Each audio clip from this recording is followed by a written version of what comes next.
Meu Deus, não fazem isso. Nkango Angola, pangizame za kabinda yakunene kiambote kieno. Mbutanquento, senhora Presidente da Assembleia Nacional. Sou filho do Zaire, nasci e cresci no Zaire, e é tanto desprezo por aquele povo que nos faz pensar que tudo o que é dito nesta sala nunca será feito e que o Executivo, mesmo conhecendo as nossas aflições, nunca vão agir a favor daquela província. São muitas questões que envolvem a realização das autarquias em todos os municípios no Zaire, para não falar do nosso país no geral, porque o povo precisa. Senhora Presidente, queremos soluções e não problemas. Tem muitos jovens querendo emigrar em busca de melhores condições de vida e onde vão tornam faxineiros e lavadores de viaturas quando os estrangeiros chegam em Angola e são beijados até aos pés. Senhora Presidente da Assembleia Nacional, a questão é exclusivamente para Vossa Excelência. Será que a senhora conseguiria viver neste país com um salário de 100 mil kwanzas? Independentemente da resposta, gostaria que a senhora viajasse não de voo até a província do Zaire, Huambo, para ver o estado das nossas vias. Hoje estão a dizer que as autarquias dependem do financiamento do Banco Mundial. É mais um alerta que nem todos os municípios terão a sorte de ver a peça tiratal das autarquias. Todos os países africanos que dependeram do Banco Mundial não são exemplos para Angola. Os irmãos moçambicanos e cabo-verdianos é que podem contar a experiência. Se eu mesmo não disponibilizar verbas, não haverá autarquias. Qual é o problema da realização das autarquias? Para nos trazerem o teatro da divisão da nova política administrativa no país? Medo ou falta da vontade política? Senhora Presidente da Assembleia Nacional e todo o povo que nos ouve, o processo de institucionalização gradual pode trazer algumas consequências, apesar de ser necessário para permitir maior organização entre os municípios. Antes da implementação das autarquias, o gradualismo pode ocasionar algumas assimetrias regionais no desenvolvimento de cada município. Ou seja, alguns municípios podem vir a se desenvolver mais rápido e melhor que os outros. Para todos os companheiros desta sala, vamos abrir os olhos. A proposta da implementação gradual das autarquias locais por parte do Executivo tem como fundamento a Constituição da República de Angola. No entanto, há que se destacar a existência de grande e largo debate político em relação a este tema, sendo que uma minoria parlamentar defende a sua implementação de forma total, justificada pela não exclusão de outros municípios no processo de implementação. Meus irmãos de Cabinda ao Cunene, a esperança é um dos piores males, pois prolonga o sofrimento do homem. Com o MPLA no poder, não se pode ter esperança. Ou vamos todos morrer, ou vamos ser colonizados pelo povo chinês. É isso que esperamos, ou que estamos a ver. O Presidente da República deu de mão beijada o país para a China liderar e o povo está cansado.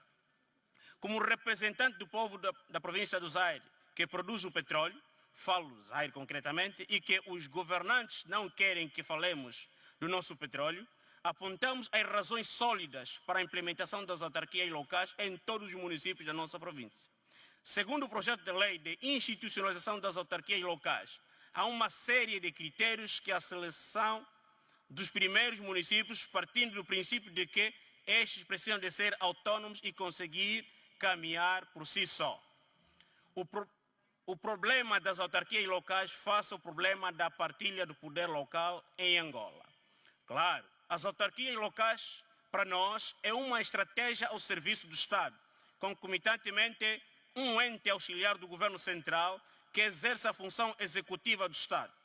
É mais do que qualquer programa, plano ou projeto centralizado para a satisfação das demandas dos cidadãos. Pois, mediante a experiência observada, obviamente, defendemos que não determinam o desenvolvimento sustentável, mas agiliza o processo dinâmico da política de desenvolvimento local, garantindo de tal modo uma cultura mais participativa ou mais participante, ao contrário da cultura paroquial e sujeita em sociedades democráticas. A razão da não existência assente na partilha do poder. É claro que, para sua institucionalização, deve haver arranjos sobre condições realizáveis e sobre tal promenor, todo cientista politológico não deve descurar numa análise da política a seguir. Pois as autarquias locais confluem-se em poder político e sobre a partilha deste poder aos partidos da oposição, grupos ou pessoas legitimadas pela lei, em que se pode interrogar a inexistência de uma realidade capaz de credibilizar quem nunca governou ou descredibilizar quem sempre governa, e o contrário depende da vontade dos meios justificados pelos fins.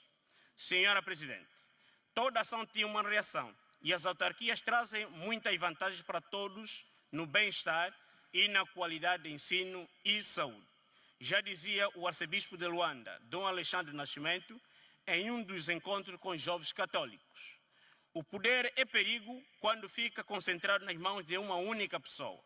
Dizer que o cardeal, naquela então, estava a dizer que o melhor caminho para a estabilidade política, social, reconhecida e harmonização da nacionalidade angolana é o convívio na diferença, a partilha de ideias e ideais. O nosso Presidente da República teria ouvido e se percebido dos sinais dos tempos. Angola é dos angolanos. Passaremos a ser tratados de melhor forma e com maior dignidade no concerto das outras nações, ademais pelo facto de sermos rotulados em África como campeões da paz e reconciliação. Não é bom juntar o útil ao agradável? Assim, um passo está dado. A resposta do Parlamento da proposta de lei sobre a institucionalização das autarquias, exatamente porque estava dependente e pelos factos do Presidente ser o chefe de Estado, o titular do Poder Executivo e o Presidente do MPLA por juntado tudo a andar à sua volta, e o seu belo talento por ter tido a primeira iniciativa legislativa. Ou não será assim a reflexão para ofuscar o projeto da lei da UNITA que submeteu ao critério da sociedade civil? Quais são as semelhanças dissemelhantes entre eles? Não é oportuno juntar ao que nos une e o que nos separa? Vamos pensar em um país melhor para os nossos filhos e para nós também. Angola adotou um modelo informal da administração pública. Isso significa que até hoje só fazem parte da administração as entidades vinculadas com o partido e que ninguém mais tem acesso que não seja deste partido. Acorda cedo, põe o pé na estrada, deixa o filho em casa com uma vontade de voltar para casa. Quando chega a praça,